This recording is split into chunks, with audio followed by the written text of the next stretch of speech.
안녕하십니까. 76주년 광복절의 우울한 모습들에 대해서 말씀드리겠습니다. 광복절 연휴 이틀째인 15일 서울의 중심 광화문 광장 일대는 경찰이 물샐 틈 없이 배치해 놓은 경찰버스들과 경찰관들로 가득 찼습니다. 사랑제일교회 전광훈 목사가 이끌고 있는 국민혁명당과 국민특검단이 벌일 8.15 천만 국민 걷기 운동을 경찰이 변형된 불법 집회로 보고 엄중 대처한다는 방침을 세웠기 때문입니다. 따라서 지하철 시청역과 광화문 지하철역 출구는 모조리 폐쇄됐습니다. 시민들이 광화문 광장 방면으로 가는 것을 원천적으로 차단하기 위해서입니다. 국민혁명당 측이 서울역에서 광화문까지의 구간에서 걷기 운동을 하겠다고 한 데 대해 경찰이 대응하기 위한 조치였습니다. 경찰은 국민혁명당 측 행사가 1인 시위를 빙자한 불법 집회에 해당하는 것이라고 주장하며 광화문 광장 일대에 수백 대의 경찰 버스 등을 배치하고 광장 일대 보행 도로 위에 펜스를 설치했습니다. 통행로 중간에는 검문소를 설치하고 행인들을 불심 검문했습니다. 서울시 경찰청에 따르면 경찰은 최대 186개 경찰부대에서 1만여 명을 동원하고 서울시 진입로와 한강, 교각, 도심 등지에 81개의 검문소를 설치했습니다. 사실상 서울 도심을 경찰력으로 봉쇄해놓고 검문소마다 통행인들을 까다롭게 검문해서 곳곳에서 실랑이가 벌어지기도 했습니다. 경찰 측은 코로나19의 전파를 차단하기 위한 조치라면서 감염병 예방법 제49조와 집회 및 시위에 관한 법률, 경찰관 직무집행법 제5조 6조 등을 그 법적 근거로 들었습니다.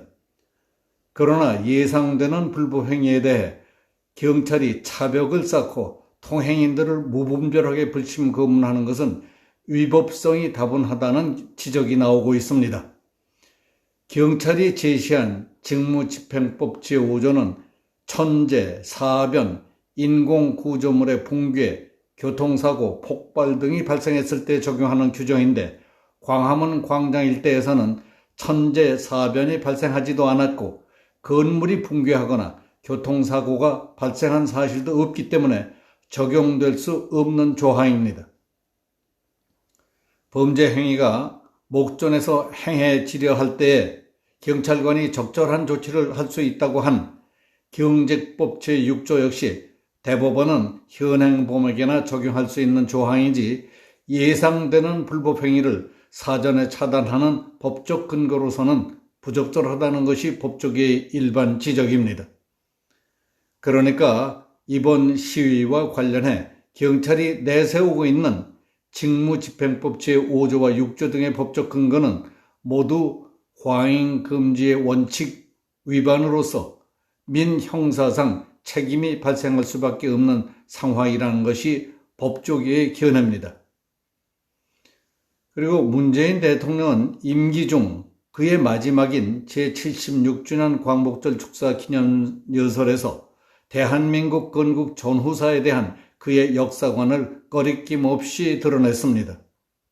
1948년 8월 15일에 대한민국이 건립됐다는 건국사를 비롯해서 북한의 기습 남침으로 비롯된 6.25 전쟁과 전쟁의 폐해를 딛고 일어서 오늘의 눈부신 성장을 이룩한 산업화 과정이 그의 역사관에서 몽땅 누락된 연설을 했습니다.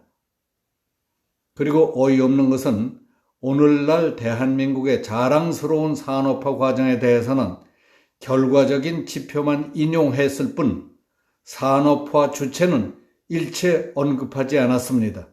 건국 대통령 또한 일체 거론하지 않았습니다.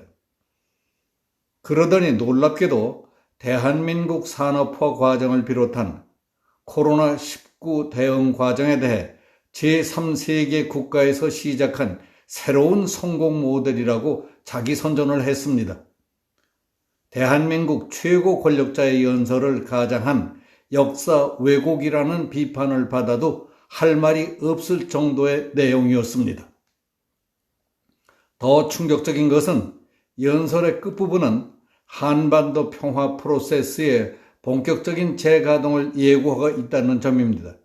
지난 4년 동안 비굴하고 모욕적인 일을 당하면서도 일방적으로 퍼부은 대북 짝사랑도 허망하게 끝날 지경에 이르렀다는 사실은 세상이 다 알고 있습니다. 그럼에도 불구하고 여전히 북한 김정은에 대한 기대를 품고 있을 뿐만 아니라 국민이 반대하더라도 북한과 협력하겠다는 뜻으로 들릴 정도의 병적 집착을 보이고 있었습니다. 병세로 친다면 위중하기 짝이 없어서 백약이 소용없을 것 같다는 우울한 생각이 들었습니다. 여기서 마치겠습니다. 감사합니다.